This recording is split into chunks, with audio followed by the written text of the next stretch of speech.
CNN, BBC, France, 24. I'm watching you all. I'm recording every lie. I'm archiving every distortion. I am Ibrahim Traore, and today I'm pulling off your masks. Yes, you heard correctly. I, whom you call a young military junta leader, whom you brand as a dangerous radical, whom you serve up as an anti-Western dictator, am now telling you the truth. And this time you cannot turn off your microphones. This time you cannot turn away your cameras. This time your editors cannot cut this speech. Because the world you monopolize no longer exists. Because millions will hear these words now, without passing through your filters, without being subjected to your distortions, without being muddied by your lies. I am 34 years old. Every day of my life, I grew up with your lies. As a child, I would watch Africa on television. Always the same images. Children with flies, dry lands, weapons, death. This is Africa, they told us. This is what Africa is. And we believed it. We were ashamed of ourselves. We were ashamed of our own lands, of our own people. But then I grew up. I read, I researched, I questioned, and I understood that the Africa you showed us wasn't real. The story you told us was a lie. The fate you imposed on us was a script you had written. For years, how have you portrayed Africa? How have you shown it? How have you sold it to your viewers? As if we were creatures who had no share of humanity. As if we were savages left outside of civilization. As if we were wretches waiting for you to save us. Every day, every hour, every minute, the same story plays on your screens. Hunger, war, disease, corruption, terror, chaos. These are the words that come to mind when Africa is mentioned. In your Africa dictionary, there are no other words. No hope, no success, no development, no resistance, no honor, no pride, no victory. So I ask you, New York Times, Washington Post, Guardian, Le Monde, have you ever made Africa's successes your headlines? How many times have you written about Rwanda's technology miracle? How many times have you shown Ethiopia's reforestation project? How many times have you praised Botswana's democratic success? How many times have you described Kenya's entrepreneurial ecosystem? No, because these don't fit your scenario. Your Africa cannot be successful. It cannot, because then how will you legitimize your exploitation? If it's not in need of help, how will you intervene? If it's not backward, how will you look down on it? Have you ever asked yourselves, has any editor sitting at their desk, any news director in a meeting, any columnist at their keyboard ever thought, why are the people of the world's richest lands poor? Here are the numbers for you, real numbers. Africa owns 70% of the world's cobalt reserves. Your cell phone, your computer, your electric car won't work without cobalt. This cobalt comes from Congo, but Congolese can't afford cell phones. Africa owns 90% of the world's platinum reserves. Catalytic converters, electronic devices, medical implants, they all need platinum. This platinum comes from South Africa, but South Africans are crushed by unemployment. Africa provides 30% of the world's gold production. Mali, Burkina Faso, Ghana, Tanzania. Gold flows like rivers from our lands. But our people swim in poverty. Africa supplies 65% of the world's diamond production. Botswana, Angola, Congo, Sierra Leone, billions of dollars worth of diamonds are extracted, but our miners live on $1 a day. Africa owns 35% of the world's uranium reserves. Niger, Namibia, South Africa. Nuclear plants run on our uranium. Paris lights burn with our uranium, but our villages have no electricity. And you still ask, why is Africa poor? No, the right question is, how was Africa kept poor while being so rich? Here's your answer. Colonialism didn't end. It changed shape. You used to come and occupy our lands. Now you come and establish companies. You used to take by force. Now you make agreements. You used to rule with the whip. Now you rule with credit. Let me give you concrete examples. With numbers, names, dates, but you'll never write about these. Glencore, Swiss-based mining giant, extracting cobalt in Congo. 2022 revenue, $256 billion, a tax paid to Congo, $500 million, that's 0.2%. Is this justice? Rio Tinto, British-Australian mining giant, extracting bauxite in Guinea, 20 million tons annually. What's left for Guinea? Environmental pollution and cancer. Total, now Total Energies, French oil giant, extracting oil in Angola, Nigeria, Congo. 2022, profit, $36 billion investment in Africa, dirty pipelines, Anglo-American, founded in South Africa but now in London. Diamonds, platinum, iron, taking everything. What it left in South Africa? 6 million unemployed miners. And these are just the tip of the iceberg.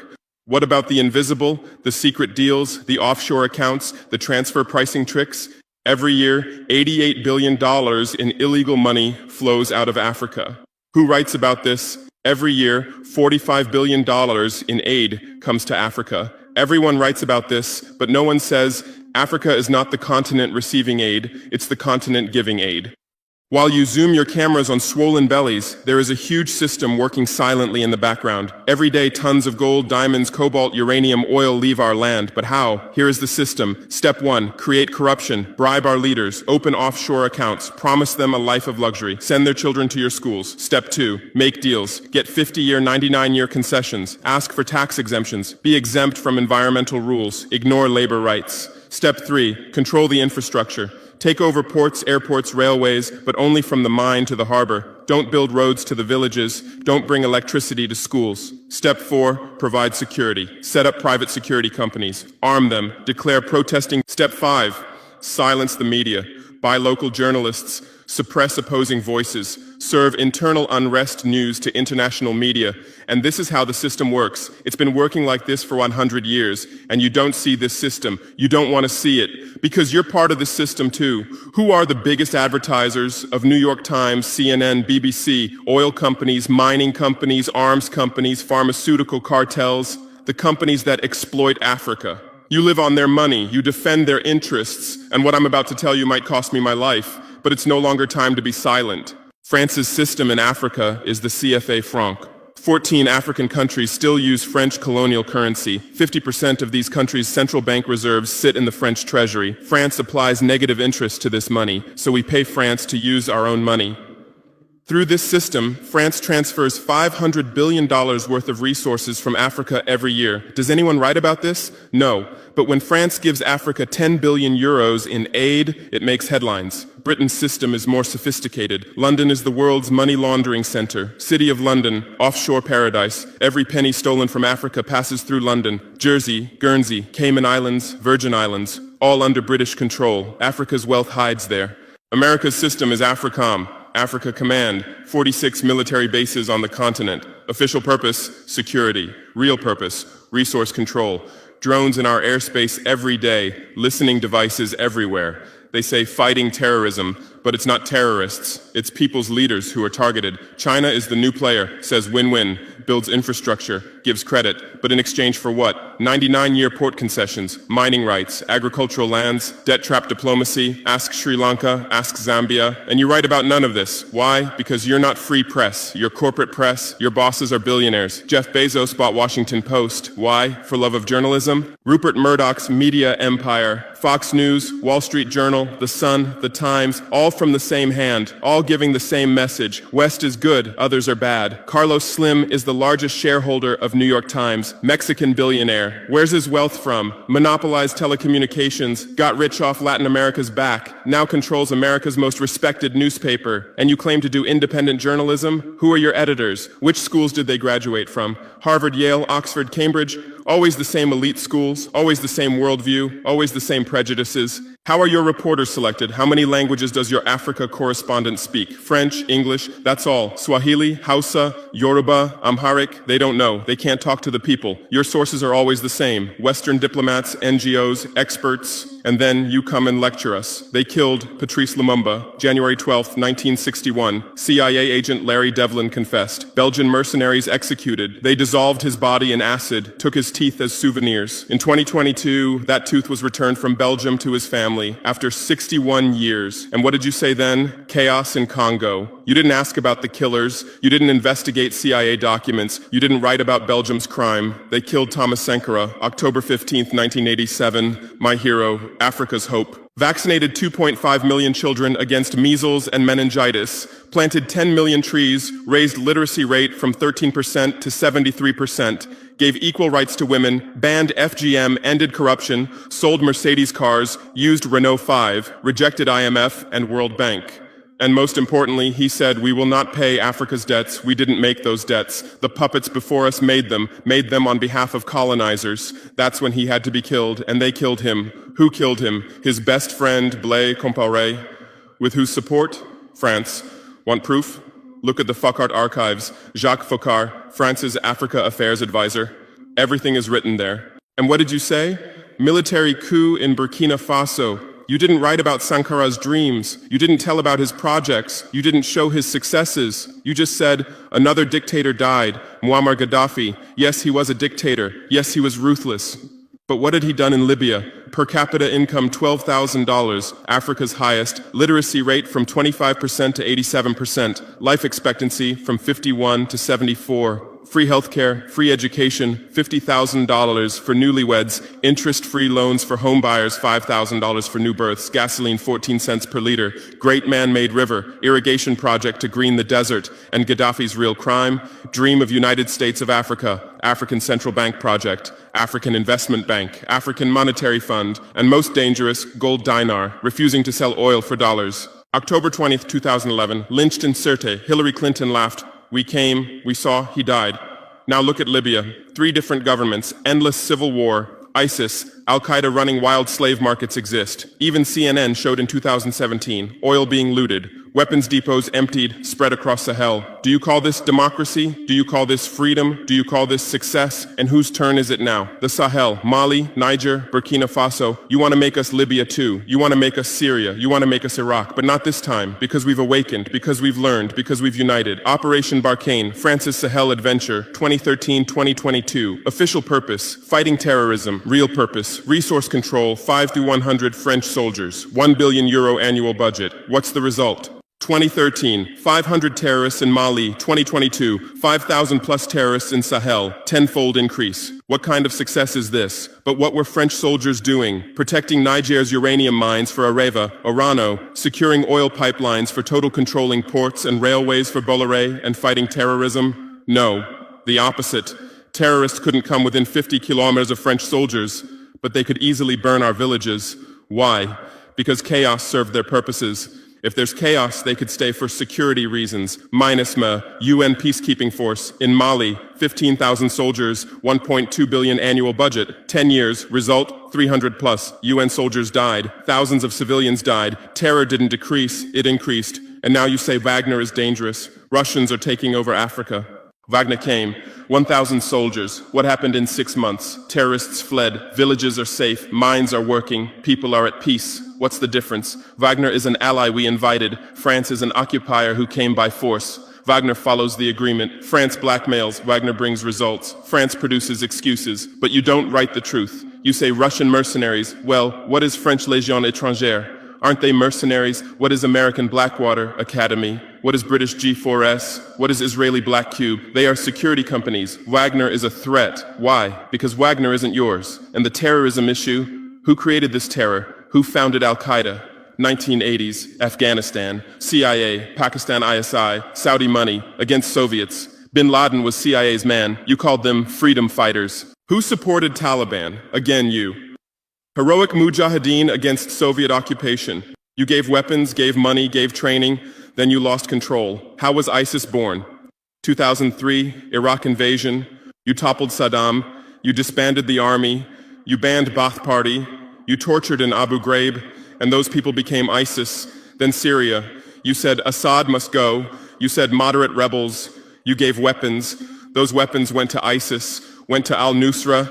You destroyed Libya. Who looted Gaddafi's weapon depots? Where did those weapons go? To Mali, to Niger, to Burkina Faso, to Nigeria, to Chad? Who strengthened Boko Haram? In 2009, Nigerian police killed their leader Mohammed Yusuf. Extrajudicial execution. What did you say? Nothing. Where were your human rights organizations? Silent. Then revenge started. Boko Haram radicalized. But where did they find weapons? From Libya that you destroyed. And now you come to lecture us about fighting terrorism. You're helping us clean up the monsters you created? No, we've seen the game now. Terror is your Trojan horse. You come with the excuse of terror, you stay, you exploit. But it's over now. We'll provide our own security, we'll fight with our own methods, and we'll win. Because we are the children of this land. We know this land, we know these people. We can distinguish terrorist from villager. We don't fight from drones, from satellites, from 10,000 kilometers away like you. And we're winning. In Mali, in Niger, in Burkina Faso, terror is ending. Villages are safe. People are hopeful. Because now our own army, our own police are fighting, not for foreigners, but for the people. But you can't digest this. You say democratic backsliding. You say human rights violations. Which democracy? Which human rights? How many people are detained without trial in Guantanamo? What happened in Abu Ghraib? Who did you kill in Bagram? Who did you torture in CIA's black sites? Why is Julian Assange in prison for exposing your war crimes? Why did Chelsea Manning spend years in prison for leaking the truth? Why is Edward Snowden a fugitive for revealing you spy on everyone? And you lecture us about human rights. How many civilians died in your drone strikes? You say collateral damage and move on. How many weddings did you strike in Pakistan, Yemen, Somalia? How many schools did you bomb? How many hospitals did you burn? And you teach us the laws of war? Look, I come from war. I know the front. I've seen death. I've carried wounded soldiers. I've consoled mothers of martyrs. And I tell you, a real soldier protects his people. A real soldier doesn't harm civilians. A real soldier fights with honor. Your mercenaries, your drone pilots, your special forces, they're not soldiers, they're killers. They kill people by pressing buttons from 10,000 kilometers away, then go home and play with their children. We don't fight like that. We look our enemy in the face. We protect civilians. We fight with our honor. We die with our honor. And we'll win. Because the righteous win. Because those who fight with their people win. Because those who fight for their land win. Let's return to your media. I know how you work. I have friends who work within the system. There are journalists with conscience, but they stay silent. Why? Because the system silences them. Those who write the truth get fired. Investigative journalists are laid off due to budget cuts. Dissenting columnists are shown the door because reader interest has declined. And what replaces them? Experts from think tanks, NGOs, universities, all saying the same thing, all defending the same thesis. West is good, Africa is bad. So who are these experts? Where do they get their funding? National Endowment for Democracy, NED, American democracy exporter, CIA's legal arm, has fingers everywhere, funds opposition, directs media, creates civil society. Open Society Foundations, George Soros's organization, says open society, but open for whom? Open to what? Open to exploitation, open to intervention, open to manipulation. Ford Foundation, Rockefeller Foundation, Bill and Melinda Gates Foundation, all in Africa, doing aid. But what do they get in return? Control, data, influence. And your media is their trumpet. You headline, Gates is saving Africa. But you don't say, how many African children were paralyzed by Gates's vaccine trials? How many farmers committed suicide because of Monsanto seeds? You're masters at storytelling, but always the same story. White savior. Remember Live Aid? 1985. We Are the World, charity concert for Africa, millions raised. What came to Africa? Corruption increased, dependency increased. But it was a great story for you. Bob Geldof became a hero. Musicians looked conscientious. Viewers felt good about themselves. Africa remained hungry. Remember Kony 2012? Viral video. Stop Joseph Kony. 100 million views. Result? Kony is still free, but the video maker got rich. Invisible Children organization collected millions. What came to Uganda? American soldiers. And you present these as success stories. Angelina Jolie, Madonna, Bono, all Africa volunteers. They come, take photos, adopt children, leave. And you say, interest in Africa increased. What interest? Whose interest? Interest for what? Madonna adopted from Malawi. You made headlines. But 100 children die from malaria every day in Malawi. You didn't write that, because that news doesn't sell. Bono became Africa's spokesperson, raised billions with U2 concerts, but moved his company to Netherlands to avoid taxes. Money stolen from Africa also passes through Netherlands. Did you write about this? George Clooney campaigned for Darfur, said save Darfur. Result? Sudan split. Oil remained in South Sudan. South Sudan is now in civil war. Who's getting the oil? Take a guess. And you always present these as humanitarian aid. But these are imperialism's soft face. These are exploitation's PR. Let me give you real numbers. Every year, 134 billion in aid and investment comes to Africa. Every year, 192 billion in resources leave Africa, net loss, $58 billion every year. But you only write about the incoming $134 billion.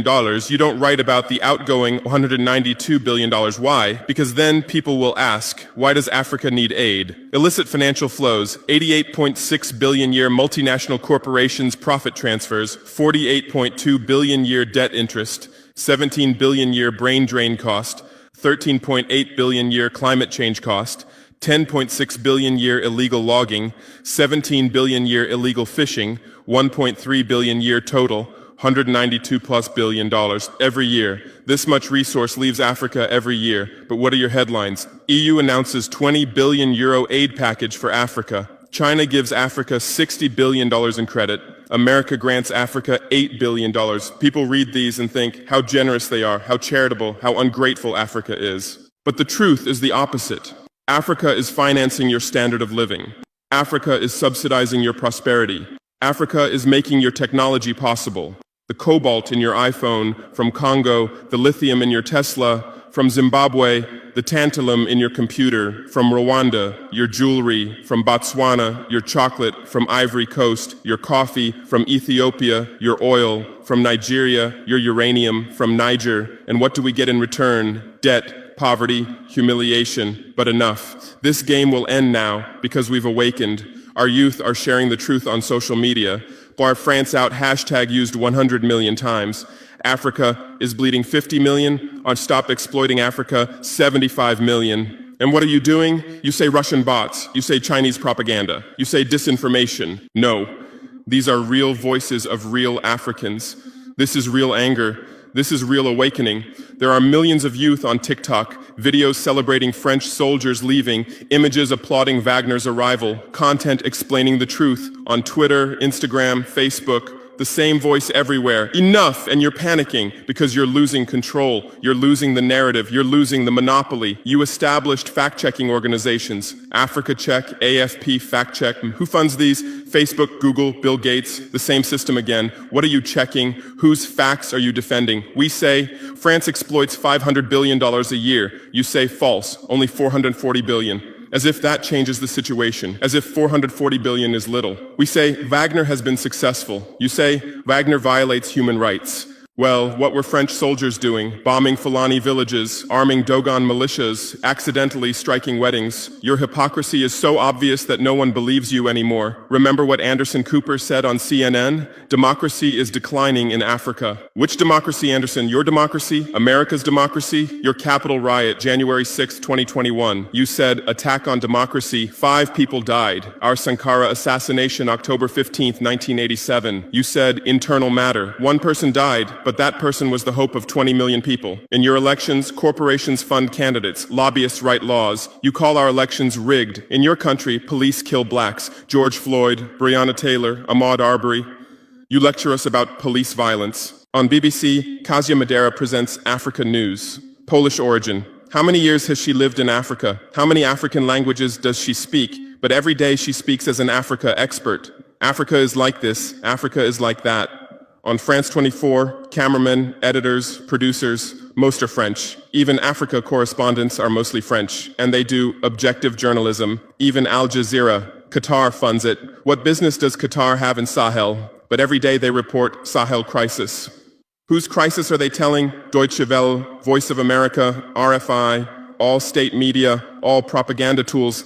But they play the role of independent media, and our local media, most are sold out. Most are cowards, most are dependent. Le Pay's newspaper in Burkina Faso, who's the editor? Where did he get his education? Where does he get his funding? Who are his advertisers? We know the answers, all tied to the same system, all serving the same master. But a new generation is coming. Bloggers, YouTubers, podcasters, they have no masters, they have no fears. James Coco, Natalie Yam, Kemi Seba, they have millions of followers. They tell the truth, they expose the system, and you label them as extremists. You try to shut down their Twitter, you restrict their YouTube, but in vain. Truth cannot be stopped. You close 1 channel, 10 open. You silence 1 voice, 1,000 rise. Here's my final message to you. Your lies are ending. Your empire is collapsing. Your monopoly is breaking. And what's replacing it? Truth, justice, freedom. Africa is no longer your story. Africa is writing its own story, filming with its own camera, telling in its own language. And in this story, you're not heroes, not saviors, not benefactors. In this story, you're the guilty ones, colonizers, liars, thieves. But you still have a chance. You can still change. You can still stand on the right side. There are journalists with conscience among you. I know. I recognize them. We talk. I call out to them. Gather your courage. Write the truth. Rebel against the system. You might get fired. You might become unemployed. You might be threatened. But you'll be on the right side of history. You'll look at your children's faces without shame. Your conscience will sleep peacefully. And Africa won't forget you. Africa remembers its friends and its enemies. Be like Edward Snowden, be like Julian Assange, be like Daniel Ellsberg, stand with the truth, or continue with your lies, continue with your blindness, continue with your complicity, but know that your end is coming. Your viewers are decreasing, your credibility is eroding, your power is depleting. The new generation doesn't believe you, the new generation doesn't listen to you, the new generation rejects you, and that new generation in Africa is 600 million people, 60% under 25 years old, educated, connected, angry. They are my army, they are my weapon, they are my victory, and with them we're building a new world, a world without lies, without exploitation, without humiliation. In this world, Africa will be free, Africa will be strong, Africa will be a leader. And you'll remain just as a bad memory, a shameful footnote, a cautionary example. Future generations will read in history books. At the beginning of the 21st century, there were some media organizations. They lied, they served exploitation, then Africa awakened and they disappeared. That's your end. Inevitable, unchangeable, certain. I am Ibrahim Traoré, not Burkina Faso's leader, but its servant, not Africa's dictator, but its child, and not your nightmare, but your mirror. Look well at this mirror. See yourself, see your lies, your hypocrisy, your crimes, and prepare, because Judgment Day is coming. Africa is awakening. The world is changing. Justice is manifesting. And you'll just watch. You won't be able to do anything else. Because history is on the side of the people. Truth is on the side of the oppressed. God is on the side of those who persevere. And we persevered. We persevered for 500 years. Now it's time for victory. Your lies are finished. Your masks have fallen. Your game has ended. Africa is free. Africa is strong. Africa is victorious forever.